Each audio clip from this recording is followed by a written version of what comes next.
राष्ट्र का विकास जिनका एकमात्र ध्येय है। स्वागत कर रहे हैं श्री करण देवतड़े, श्री कृष्णा सहारे, श्री सुधीर पारवे, श्री कीर्ति कुमार बंटी भांगड़िया जी, श्री सुधीर मुनगंटीवार जी, श्री किशोर दोरगेवार जी। महायुति के सभी उम्मीदवारों के द्वारा माननीय प्रधानमंत्री जी का स्वागत अभिवादन किया जा रहा है।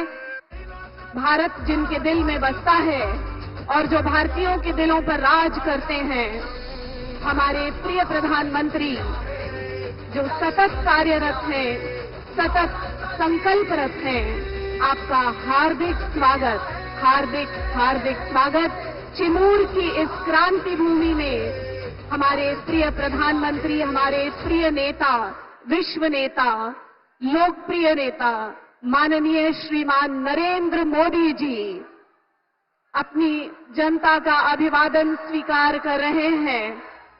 वो जनता जिसकी प्रगति के लिए वे निरंतर कार्यरत रहते हैं। हर लाडली बहन को लखपति बनाने का जिन्होंने प्रण लिया है और हर हाथ को काम देने का जिन्होंने संकल्प लिया है। देश के हर कोने में विकास की रोशनी पहुंचाने को कृत संकल्पित हमारे लोकप्रिय प्रधानमंत्री, हमारे प्रिय नेता, हमारे प्रेरणा स्रोत, हमारे मार्गदर्शक माननीय श्रीमान नरेंद्र मोदी जी। क्षेत्र की जनता की ओर से माननीय प्रधानमंत्री जी का इस मंच पर स्वागत और सम्मान करने के लिए निवेदन है। माननीय सांसद श्री प्रफुल्ल भाई पटेल और इस क्षेत्र के प्रतिनिधि श्री कीर्ति कुमार भागड़िया जी से कृपया हम सबके हृदय में बसी स्वागत भावनाएं माननीय प्रधानमंत्री जी को समर्पित करें। वो तेजस्वी नेतृत्व, वो ओजस्वी नेतृत्व जिस पर हम सबको गर्व है, जो हम सबके लिए प्रेरणा देते हैं, हमारे प्रिय प्रधानमंत्री जी। आपका बहुत बहुत स्वागत। आणि यानंतर मी आता कर्तबगार नेते, प्रगल्भ व्यक्तिमत्वाचे धनी माननीय खासदार प्रफुल्लभाई पटेल यांना विनंती करते की त्यांनी स्वागतपर भाषण करावे।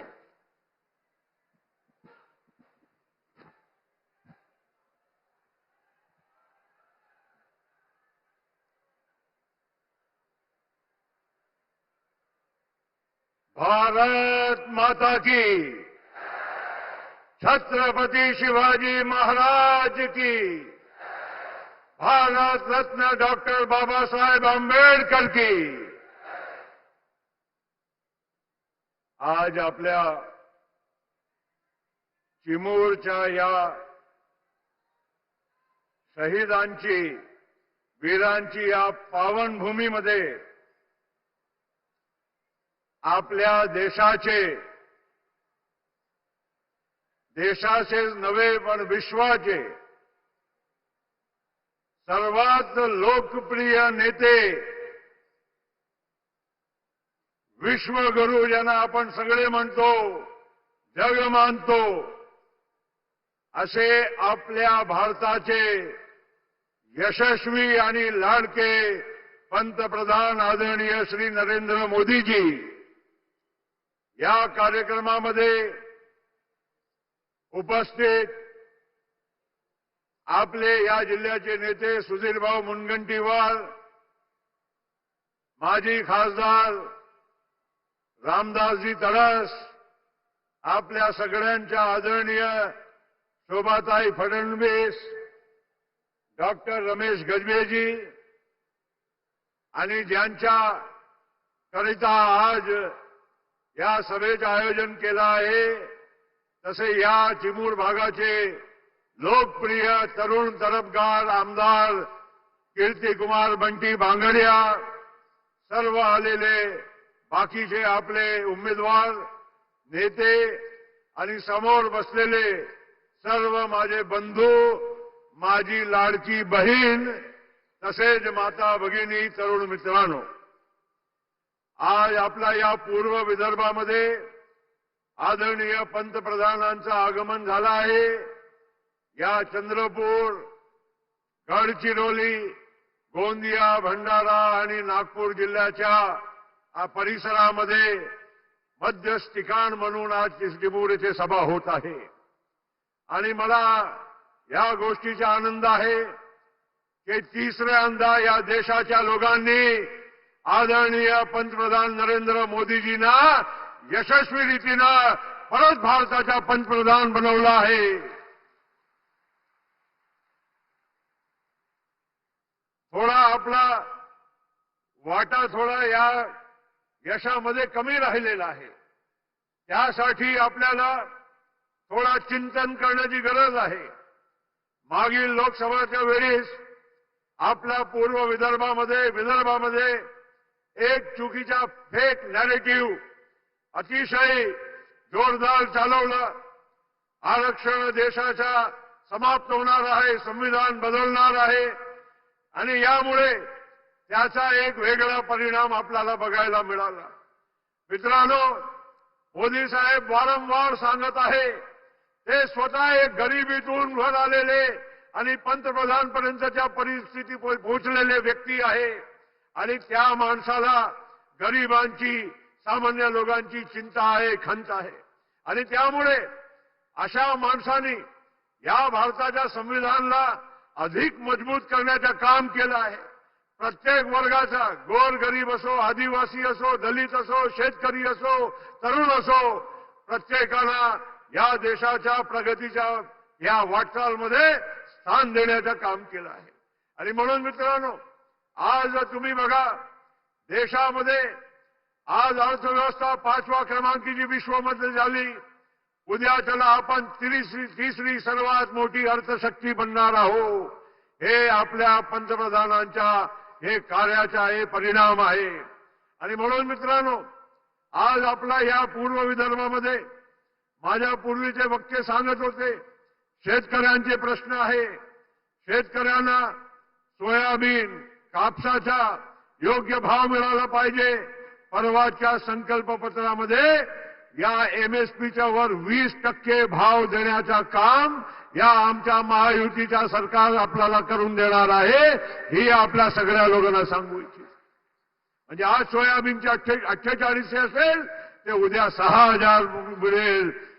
बाकीच्या सगळ्या तुम्हाला पिकाचा, आज धान पिकवणारा शेतकरी या भागामध्ये आहे, पूर्व विदर्भामध्ये. मागच्या वर्षी आमच्या सरकारने 20,000 रुपये हेक्टरी प्रमाणे बोनस तुम्हाला देण्याचं काम हे सुद्धा केलं आहे. हे अतिशय महत्वाचं काम आहे. मित्रांनो, अशा परिस्थितीमध्ये आज जर आपला पूर्व विदर्भाचा विचार केला, चंद्रपूर जिल्ह्यामध्ये कोळसा आहे, इथे पेपर मिल आहे, पॉवर प्लांट किती आहे, सिमेंटचे प्लांट किती आहे. येणाऱ्या काळामध्ये गडचिरोली जिल्ह्यामध्ये तिथे लोखंडाची, आयर्न ओरची सर्वात उत्तम माइन्स मिळालेली आहे आणि तिथे सुद्धा येणाऱ्या काळामध्ये एक मोठा तिथे मॅन्युफॅक्चरिंग स्टील आणि आयर्नचा असा मोठा हब बनणार आहे. हे सगळं करत असताना आज आपला नागपूर, तिथे मिहान आहे, बाकीचे अनेक उद्योगधंदे येणार आहे. हे सगळं प्रगतीचे चिन्ह आहे. आमच्या लाडकी बहिणीला आज आम्ही 1500 रुपयाची देण्याची सुरुवात केली. अनेक लोकांच्या पोटदुखी झाली, सांगायला लागले पैसे कुठे आहे, पैसे कुठे आहे. हा योजना फक्त निवडणुकीपुरती आहे. अरे, आम्ही तुम्हाला आश्वस्त करू इच्छितो की या 1500चे 2100 रुपये होण्यामध्ये जास्त वेळ लागणार नाही आणि त्याच्या पलीकडे सुद्धा 2500 असेल, 3000 असेल, हे अशी तुम्हाला या योजनेचा लाभ मिळत राहणार आहे. आणि म्हणून मी अधिक न बोलता, कारण पंतप्रधानाला ऐकायला आपण सगळे आलेले आहोत, पण मी एक नक्की सांगतो, आज भारतीय जनता पार्टी, शिवसेना, राष्ट्रवादी काँग्रेस पक्ष, रिपा, पिरिपा अशी आमची या महायुतीमध्ये आम्ही सर्वांना समावेशक करून आम्ही सामोर जात आहोत. आणि त्यामुळे मित्रांनो, आज जे काही परिस्थिती आज अख्खा विदर्भ आणि महाराष्ट्रामध्ये दिसत आहे, ते लोकसभेच्या वेळी जे आम्ही चूक केली ते परत आम्ही होऊ देणार नाही, असा आमच्या या महाराष्ट्राच्या जनतेने संकल्पना केली आहे. आणि त्यामुळे मित्रांनो, आपल्या सगळ्यांना मी विनंती करायला उभा आहे, एक सर्व पक्षांच्या वतीनं महायुतीचा एक घटक म्हणून उभा आहे की आज आपले पंतप्रधान त्यांना आपण ऐका आणि त्यांचं जे उद्बोधन आहे त्याप्रमाणे आपण महायुतीच्या सर्व आमच्या उमेदवार जे आहे त्यांना भरभराटीचा आशीर्वाद द्यावा. एवढाच बोलतो, थांबतो. जय हिंद, जय महाराष्ट्र. धन्यवाद.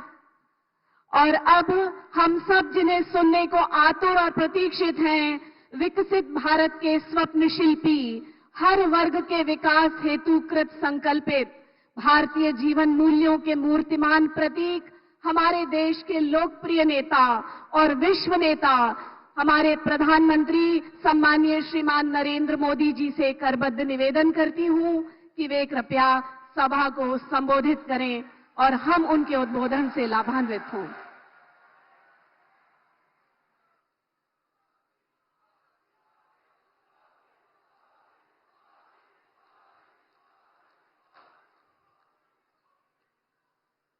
जय भवानी,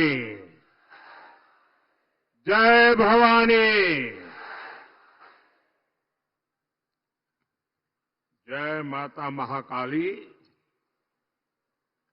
जय सेवालाल, जय बिरसा. आपल्या सर्वांना माझा नमस्कार.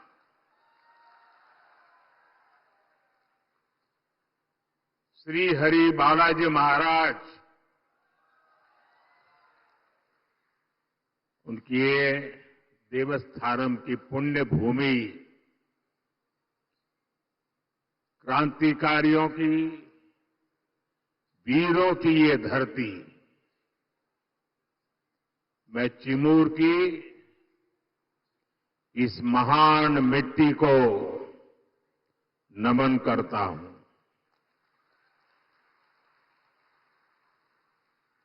इस भूमि के गोंड सरदार वीर बाबूराव पुल्लेसूर शेळमाके को मैं नमन करता हूं. साथियों, महाराष्ट्र में चुनाव के क्या नतीजे आने वाले हैं, ये आप लोगों ने आज ही दिखा दिया है.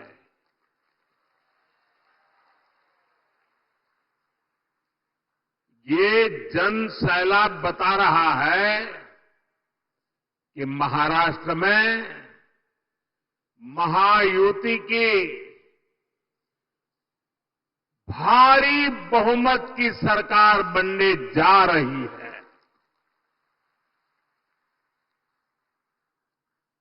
चिमूर की जनता ने और पूरे महाराष्ट्र ने ठान लिया है, भाजपा महायुती आहे तर गती आहे, महाराष्ट्राची प्रगती आहे.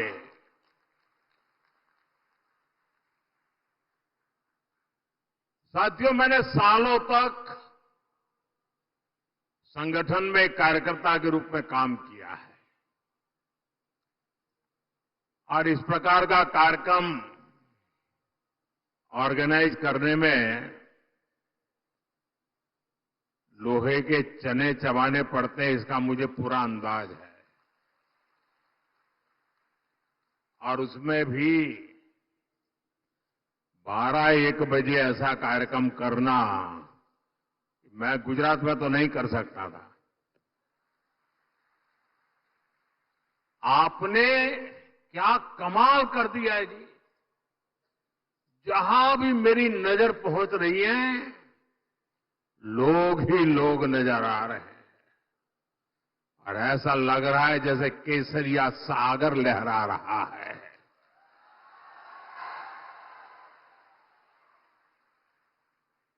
साथियों, मैं आज महाराष्ट्र भाजपा को भी बधाई दूंगा, जिसने बहुत ही शानदार संकल्प पत्र जारी किया है। ये संकल्प पत्र में लाड़की बहनों के लिए, हमारे किसान भाई बहनों के लिए, देश की युवा शक्ति के लिए, महाराष्ट्र के विकास के लिए एक से बढ़कर एक शानदार संकल्प लिए गए हैं। एआई यूनिवर्सिटी की बात हो, वाटर ग्रिड प्रोजेक्ट हो, हर घर से पाइप से पानी हो, देहात में पक्का घर हो, डिजिटल कनेक्टिविटी को बढ़ाना हो, इसमें महाराष्ट्र के भविष्य को उज्जवल बनाने के लिए बहुत सारी योजनाएं और संकल्प की प्रस्तुति है। मैं महाराष्ट्र के आप सभी लोगों को इस संकल्प पत्र के लिए बहुत बहुत बधाई देता हूं। ये संकल्प पत्र अगले 5 साल के लिए महाराष्ट्र के विकास की गारंटी बनेगा। साथियों, महायुति के साथ साथ केंद्र में एनडीए की सरकार यानी महाराष्ट्र में डबल इंजन की सरकार, यानी विकास की डबल रफ्तार। महाराष्ट्र के लोगों ने पिछले 2.5 वर्षों में विकास की इस डबल रफ्तार को देखा है। आज महाराष्ट्र देश का वो राज्य है जहां सबसे ज्यादा विदेशी निवेश हो रहा है। फॉरेन डायरेक्ट इन्वेस्टमेंट, यहां नए एयरपोर्ट बन रहे हैं, नए एक्सप्रेस वेज बन रहे हैं। आज महाराष्ट्र में करीब 1 दर्जन वंदे भारत ट्रेनें चल रही है। राज्य के 100 से ज्यादा स्टेशनों का कायाकल्प किया जा रहा है। राज्य में कई रेल मार्गों का विस्तार हो रहा है। साथियों, महायुति की सरकार किस स्पीड से काम करती है और ये अगाड़ी वालों की जमात कैसे कामों को रोकते हैं, चंद्रपुर के लोगों से बेहतर ये बात और कौन जानेगा। यहां के लोग दशकों से रेल कनेक्टिविटी की मांग कर रहे थे, लेकिन कांग्रेस और अगाड़ी वालों ने कभी भी ये काम होने नहीं दिया। हमारी सरकार ने कांपा वरोरा रेलवे लाइन को मंजूरी दी। नागपुर से गढ़चिरौली रेलवे लाइन का काम भी अब बस पूरा होने की तैयारी में है। इससे किसको सुविधा मिलेगी? आपको ये सुविधा मिलेगी, आपका समय बचेगा, आपका पैसा बचेगा। भाइयों बहनों, महाराष्ट्र का तेज विकास ये अघाड़ी वालों के बस की बात नहीं है भाई।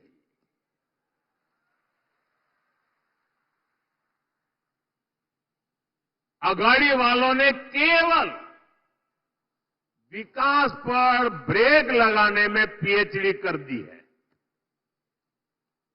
कामों को अटकाना, लटकाना और भटकाना,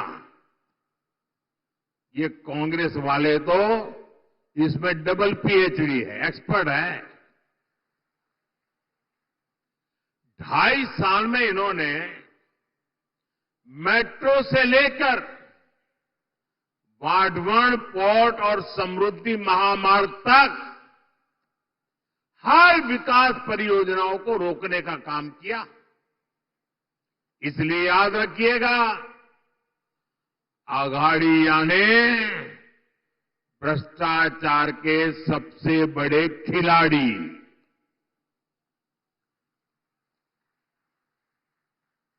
ये अघाड़िया ने खिलाड़ी, आप इन्हें दोबारा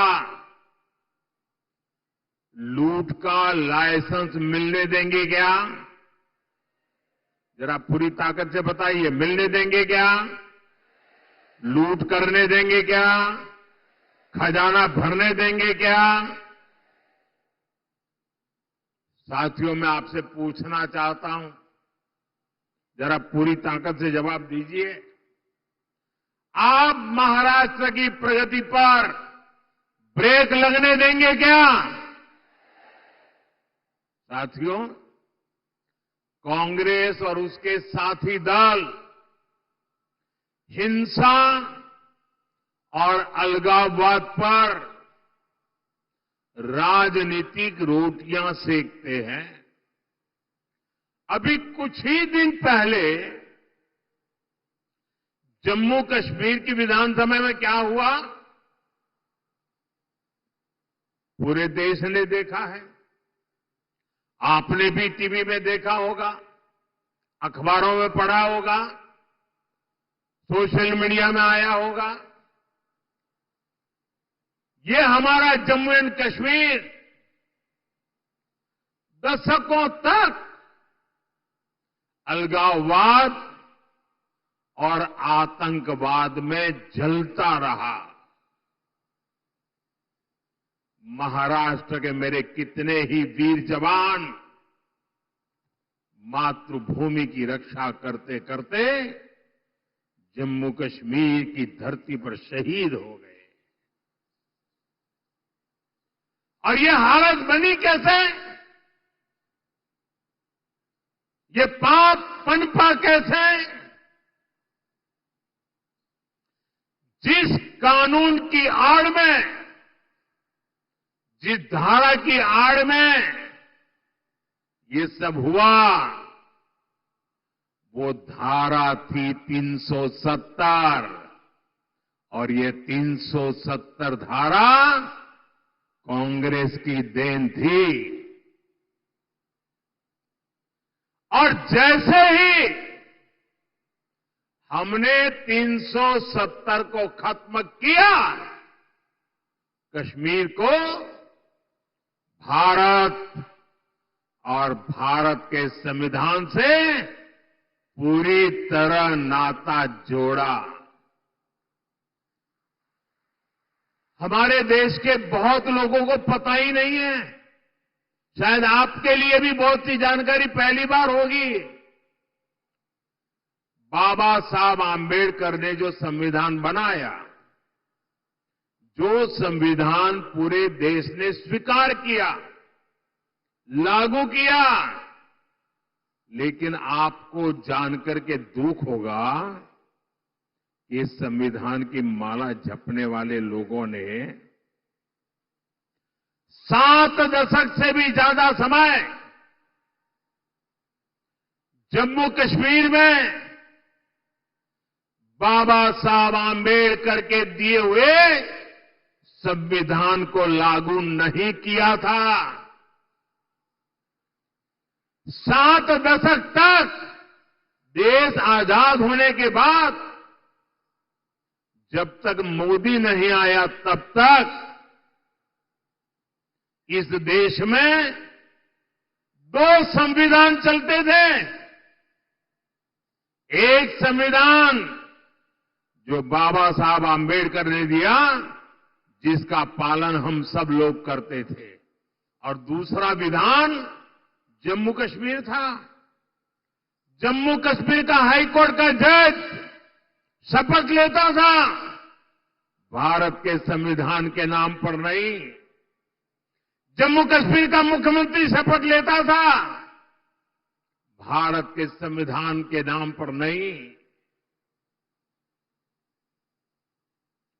कारण 370 की ऐसी दीवार थी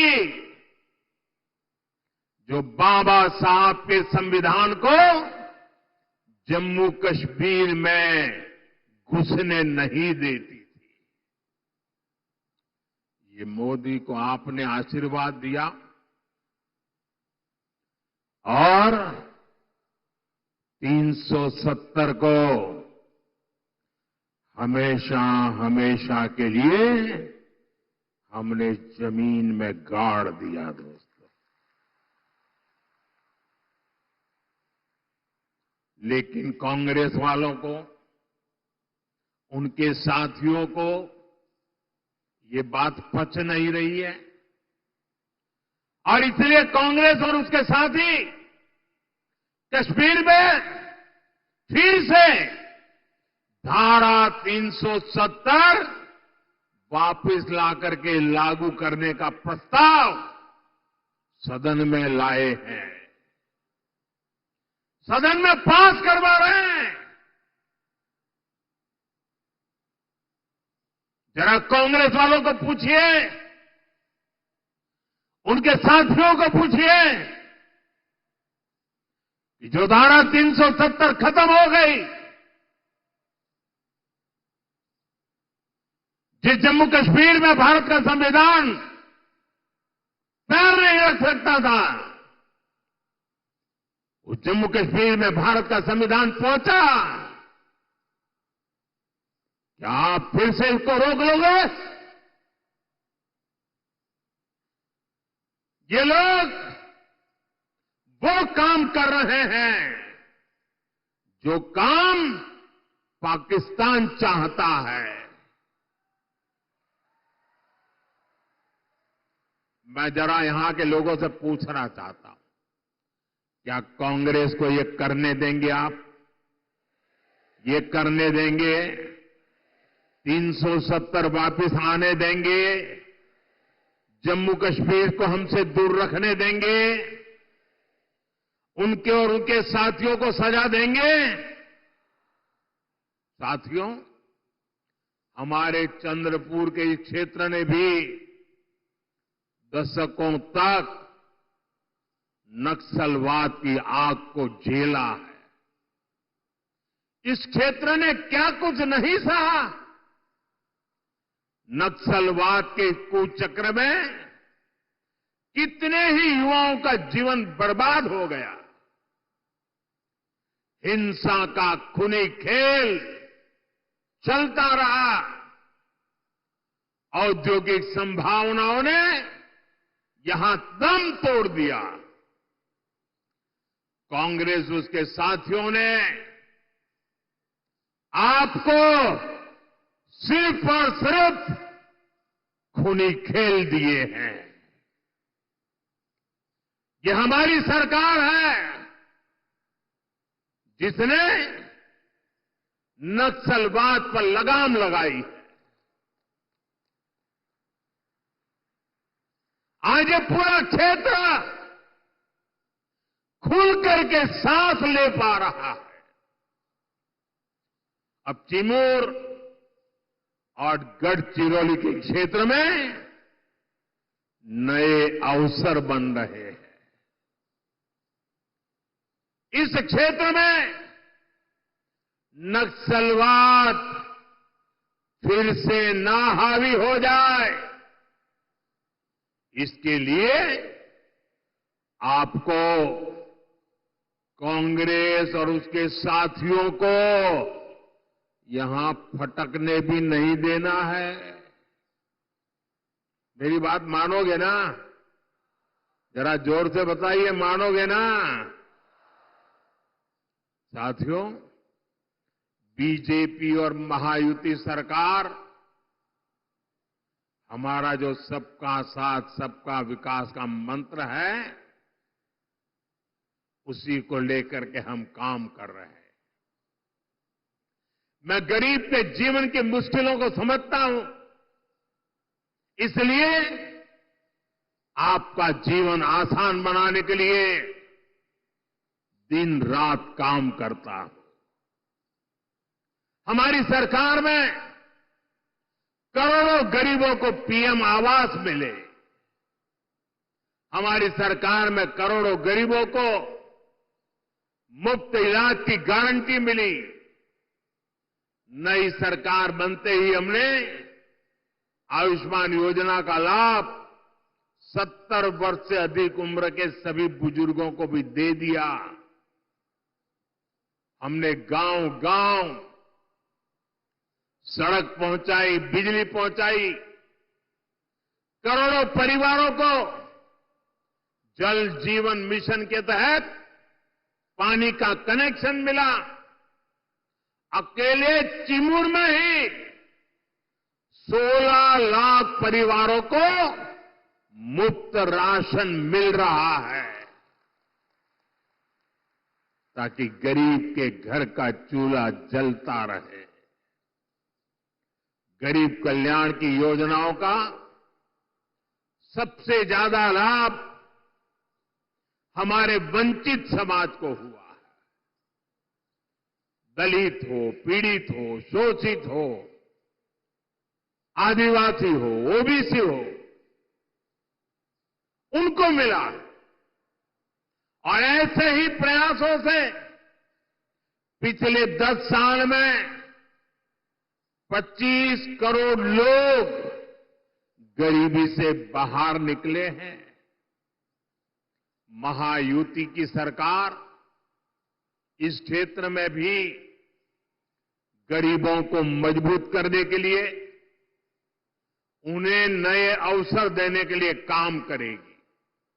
साथियों, हमें महाराष्ट्र को समृद्ध बनाने के लिए हमारे किसानों को समृद्ध बनाना है। आज यहां किसानों को पीएम किसान सम्मान निधि का फायदा मिल रहा है। महायुति सरकार साथ में नमो शेतकरी योजना का डबल फायदा भी दे रही है। चंद्रपुर जिले में और इस क्षेत्र में धान की पैदावार भी होती है। आणि तुमच्या चिन्नोरची चव किती मधुर असते। आप सभी को महाराष्ट्र भाजपा की घोषणाएं बहुत मदद करने वाली है। साथियों, हमारी सरकार सोयाबीन किसानों को संकट से उबारने के लिए भी आर्थिक सहायता दे रही है। सोयाबीन किसानों को अलग से 5,000 रुपये दिए जा रहे हैं। महायुति की सरकार ने सोयाबीन का न्यूनतम समर्थन मूल्य 6,000 प्रति क्विंटल करने का भी वायदा किया है। हमने प्याज निर्यात शुल्क को भी कम किया है, ताकि हमारे किसान भाइयों की आय बढ़े। भाइयों और बहनों, महाराष्ट्र में किसानों का कांग्रेस और अघाड़ी की सरकार ने बहुत नुकसान किया है। आपको याद है, अपने शासन में इन्होंने जलयुक्त शिवार योजना को रोक दिया था। महायुति सरकार ने यह काम फिर से शुरू किया। बीते वर्षों में नीलवंडे बांध और कैनाल के काम पूरे हुए हैं। विशाल गोसी खुर्द प्रोजेक्ट भी अब पूरा होने जा रहा है। साथियों, चंद्रपुर के तो बैम्बू दुनिया भर में मशहूर है। ये हमारी सरकार है जिसने बैम्बू से जुड़े अंग्रेजों के जमाने के पुराने नियमों को बदला, कानूनों को बदला, जिसके लिए आपके लिए बैम्बू की खेती आसान हो जाए। गढ़चिरौली और चंद्रपुर में बांस शिल्पकारों की स्किल ट्रेनिंग पर भी हमारी सरकार जोर दे रही है।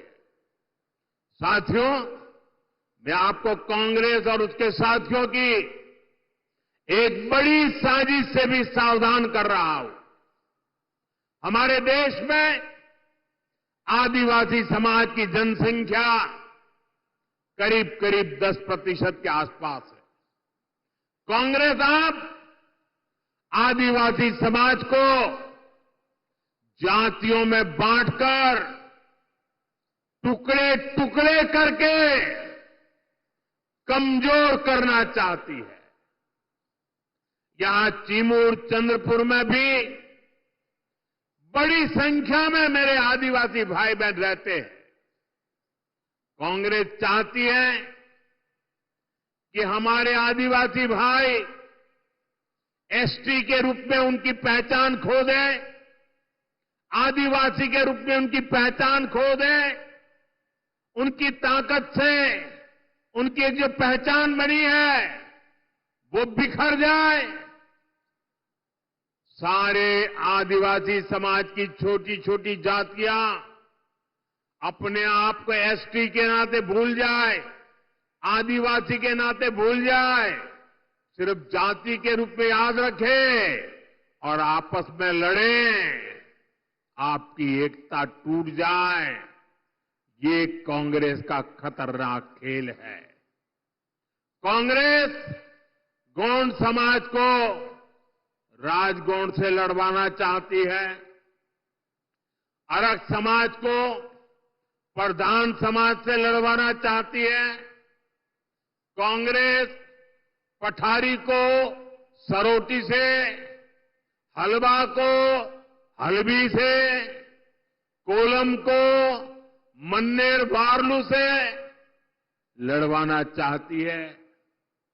आदिवासी समाज जातियों में बटेगा तो उसकी पहचान खत्म हो जाएगी, उसकी ताकत खत्म हो जाएगी।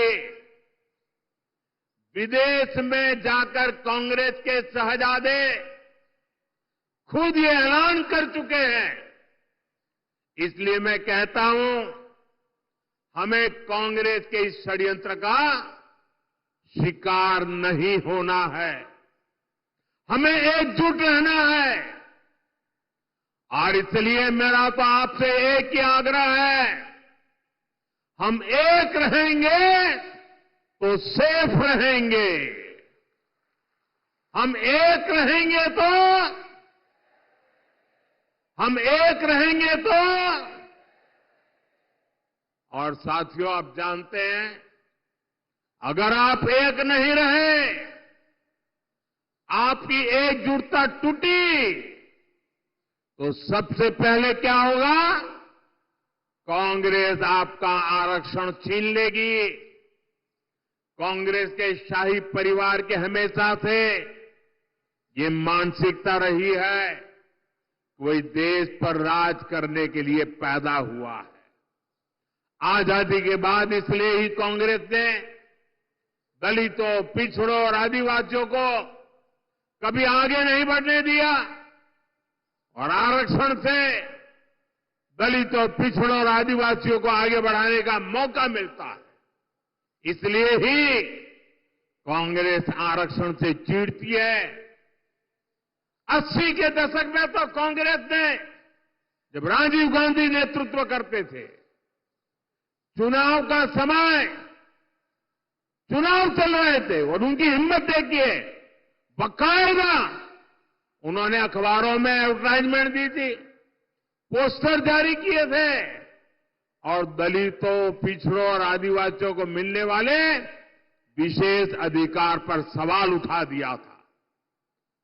अगर आप सोशल मीडिया खोजोगे तो ये सब मिलेगा। और मैं तो यहां के पत्रकारों से आग्रह करता हूं कि जरा 84 की एडवर्टाइजमेंट खोल करके निकाल के दिखाइए इन लोगों को, कैसा पाप किया इन लोगों ने।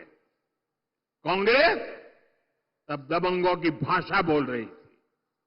कांग्रेस ने तो तब भी एक तरह से कह दिया था कि आरक्षण की कोई जरूरत नहीं है। ऐसा कांग्रेस वाले बोलने की हिम्मत करते थे। आज भी कांग्रेस दबंगों की भाषा बोल रही है कि दलितों, पिछड़ों, आदिवासियों का आरक्षण खत्म कर देंगे। इसलिए आपको कांग्रेस और उसके साथियों से सतर्क रहना है। साथियों, हमें चंद्रपुर और महाराष्ट्र के विकास अभियान को और तेजी से आगे बढ़ाने की जरूरत है। ये काम केवल और केवल महायुति सरकार ही करेगी। मेरी अपील है, आप महायुति के उम्मीदवारों को भारी बहुमत से जिताइए। और साथियों, इतना बड़ा जनसैलाब इस बात की गारंटी बन जाता है कि यहां सबकी सब सीटें आप जिताने वाले हो। आप सभी इतनी बड़ी तादाद में हम सबको आशीर्वाद देने के लिए आए। मैं फिर से एक बार आप सभी का हृदय से बहुत बहुत धन्यवाद करता हूं। पूरी ताकत से मेरे साथ बोलिए, भारत माता की।